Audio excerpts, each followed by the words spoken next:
नवंबर 2024 आज का ये राशिफल है स्कॉर्पियो के लिए, वृश्चिक राशि के लिए। Shri Ganesh all dear friend, आप सबकी कुशलता चाहते हैं। और सबसे पहले स्कॉर्पियो की बात करनी है तो मंगल ग्रह की ट्रांजिट से शुरुआत करेंगे। मंगल का जो भ्रमण है ये 20 अक्टूबर से 21 जनवरी तक कर्क राशि में होने वाला है। आज जब ये प्रेडिक्शन हम शूट कर रहे हैं तो तारीख 19 अक्टूबर 2024 है और 20 यानी कि कल से लेकर 20 अक्टूबर से लेकर 21 जनवरी तक मंगल चलेंगे कर्क राशि में, जो भाग्य स्थान में चलेंगे। अब कुंडली के दो स्थान बहुत मायने रखते हैं। एक आपकी राशि जो आपका जन्म लग्न है और दूसरा जो है वो भाग्य है। दोनों जगह पे ग्रह शुभ फल देते हैं। कोई भी ग्रह लगन में आ जाता है तो बलवान हो जाता है और भाग्य में भी आ जाता है तो भी बलवान हो जाता है। हालांकि ये डेबिलेटेड साइन है, मंगल की नीच राशि है, फिर भी 8वें स्थान से तो इसका फल बेहतर ही होगा, क्योंकि मंगल अपने उच्च घर में दृष्टि करने वाला है। पराक्रम भाव में साहस भुवन में मंगल भले नीच राशि में चलेंगे लेकिन दृष्टि होगी उच्च स्थान में, तो अदम्य साहसिकता आपकी बढ़ाने वाले बनेंगे। Makes you very daringful in nature and that is very good, क्योंकि कुछ भी कार्य करने से पहले, काम करने से पहले डेयरिंग पावर होना बहुत ज़रूरी है। मतलब साहसिकता जिसको बोलते हैं। अब काम तो सब करते ही हैं, लेकिन जो कुछ एक्स्ट्रा साहस करके लोग काम कर जाते हैं वो कुछ एक्स्ट्रा पा जाते हैं। तो बहुत अच्छी बात है, भाग्य में मंगल और साहसिकता बढ़ाएंगे, लेकिन इसके साथ साथ मेडिकल एक्सपेंसेस भी आपके बढ़ेंगे, क्योंकि 12वें स्थान में मंगल की दृष्टि होगी। तो you should be take care about your health में भी खास करके आँखों का विशेष केयर करना होगा।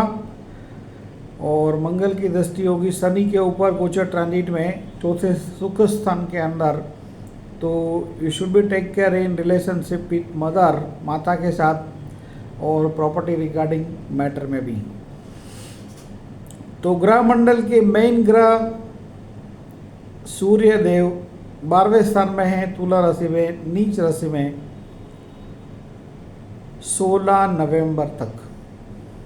16 नवंबर तक सूर्य का 12वें स्थान में फल शुभ नहीं है। पर्टिकुलरली गवर्नमेंट रिलेटेड मैटर के बारे में, और कर्म क्षेत्र के मालिक होकर 12वें स्थान में है तो काम होगा, लेकिन बिजनेस या कारोबार, काम जरूर होगा, ऐसा नहीं होगा, लेकिन थोड़ा स्ट्रेस तनाव रहेगा। हालांकि जिसका भी एक्सपोर्ट इंपोर्ट का काम है, एब्रॉड कनेक्शन का काम है, तो ऐसे जातकों का कामकाज बढ़ने वाला है। 16 नवंबर के बाद सूर्य चलेंगे आपकी राशि के अंदर, और जिनके भी जन्म के चंद्र के ऊपर से सूर्य चलेंगे तो ये यहाँ पर एक बोलते हैं जिसको अमावस्या योग क्रिएट करेंगे, क्योंकि जब सूर्य चंद्र दोनों इकट्ठे हो जाते हैं तो इट्स कॉल्ड अमावस्या। तो ऐसी परिस्थिति में क्या होगा कि माइंड ब्लैंक हो जाएगा, कुछ समझ में आएगा कि क्या करे क्या ना करे। तो ऐसी परिस्थिति में कुछ भी हड़बड़ी में उटपटांग कुछ भी काम नहीं करना है। अन्यथा खास करके बिजनेस के मामले के अंदर, करियर के मामले में कुछ आपको लॉस आ सकता है, या रिलेशनशिप में पार्टनर के साथ भी प्रॉब्लम आ सकता है। If business in partnership and if you are married in love relationship, तो यहाँ पर भी कुछ गड़बड़ हो सकता है। तो मेन ट्रांजिट के बाद वाणी, व्यवहार और कम्युनिकेशन के कारक ग्रह बुध ग्रह की ट्रांजिट के बारे में बात करेंगे। तो बुध का भी ट्रांजिट है, बहुत लंबा चलने वाला है वृश्चिक राशि के अंदर। 29 अक्टूबर से लेकर 4 जनवरी 2025 तक बुध आपकी राशि में चलेंगे स्कॉर्पियो में 29 अक्टूबर से लेकर 4 जनवरी, नवंबर, दिसंबर और जनवरी। तो अक्टूबर के 3 दिन और जनवरी के 4 दिन, मतलब एक हफ्ता ये हो गया और 2 महीना नवंबर दिसंबर। तो 2 महीना और 7 दिन आपकी राशि में चलेंगे। ये माइंड का वाइब्रेशन बढ़ाने वाले होंगे। तरंगीपन जिसको बोलते हैं, वाइब्रेंट परिस्थिति करेंगे दिमाग की। और ऐसी परिस्थिति में लाइफ का कोई भी इम्पोर्टेंट डिसीजन लेने का आता है तो आप सबको जल्दबाजी में नहीं लेना चाहिए। शुक्र जो कि वृश्चिक राशि के अंदर है मंथ की शुरुआत में, ये 7 नवंबर तक है आपकी राशि के अंदर। शुक्र का फल शुभ है, आपकी लग्जरीज बढ़ाने वाले हैं, दाम्पत्य जीवन में प्यार मोहब्बत बढ़ाने वाले हैं क्योंकि गुरु के सामने शुक्र हैं। और 7 नवंबर के बाद शुक्र चलेंगे धन राशि में 2 दिसंबर तक। तो ये ट्रांजिट भी बहुत शुभ है क्योंकि वाणी के स्थान में जो शुक्र है ये कहीं ना कहीं परिवार में खुशियाँ बढ़ाने वाला, क्योंकि शुक्र की ये अग्नि तत्व की राशि में शुक्र शुभ फल देते हैं। तो परिवार में खुशियाँ बढ़ेगी, धन का आगमन होगा, परिवार के लिए खर्च भी होगा, पार्टनर के लिए भी खर्च होगा, लग्जरियस एक्सपेंसेस आपके बढ़ेंगे। और राहु के पंचम स्थान में चल रहे हैं और महत्वपूर्ण ट्रांजिट है केतु 10 नवंबर से उत्तरा फाल्गुनी के 4थे चरण में चलेंगे।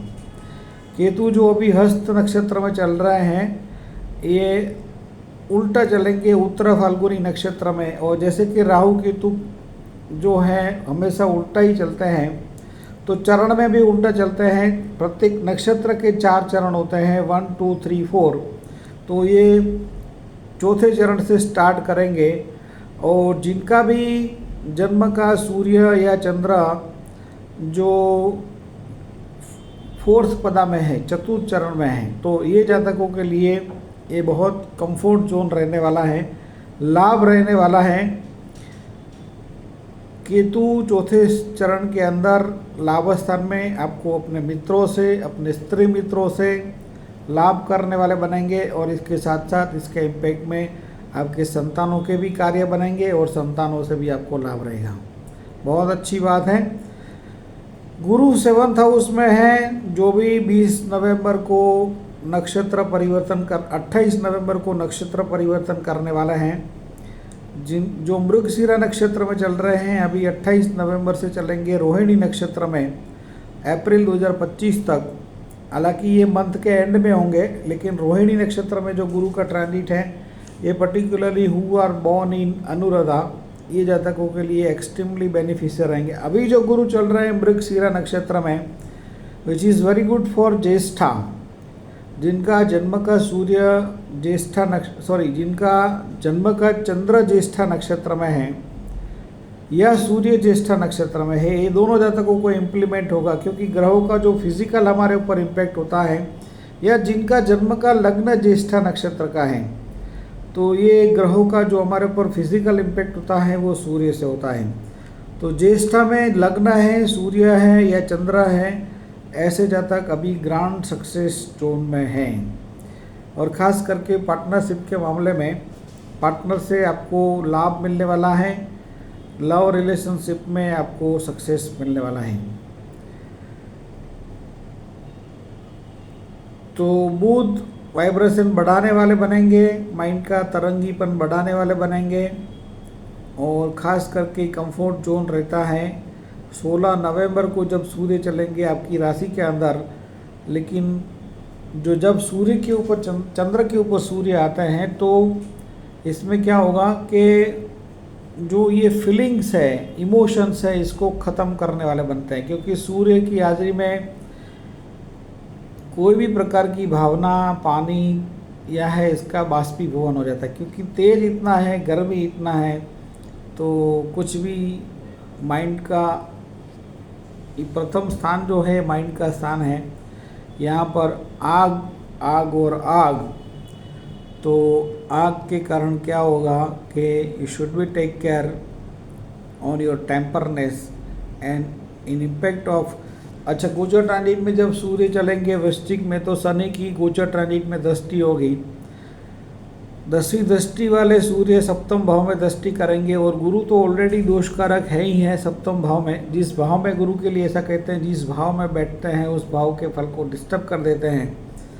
तो ये सब का जो निचोड़ क्या रहेगा, इसका निचोड़ ये रहेगा कि जो भी जातक विवाहित हैं, लव रिलेशनशिप में है, बिजनेस में पार्टनरशिप है, आपको बहुत ज़्यादा केयरफुल रहना है 16 नवंबर से 15 दिसंबर this year very much, because जो सूर्य है, वैसे तो हर साल देखना है ये टाइम के अंदर, लेकिन इस बार क्या है, गोचर ट्रांजिट में शनि की दृष्टि वाले सूर्य, जिसके ऊपर शनि का भी इम्पैक्ट है, ऐसे सूर्य सप्तम भाव में दृष्टि करते हैं। उसके अलावा गुरु भी सप्तम स्थान में दोषकारक हैं। तो मैरिज, पार्टनरशिप, बिजनेस में यदि है या लव रिलेशनशिप में है, तो should be take care about your love relationship, otherwise blast हो सकता है। ये ग्रहों का ऐसा इफेक्ट है। अब इसको कैसे आपको हैंडल करना है वो आप देख लीजिए। एडवांस प्रेडिक्शन डालने का यही मतलब है कि हमारे जो सितारे हैं वो कौन सी डायरेक्शन में जाने वाले हैं, उसको हमें कैसे कंट्रोल करना है, अपने आप को कैसे बच के निकलना है।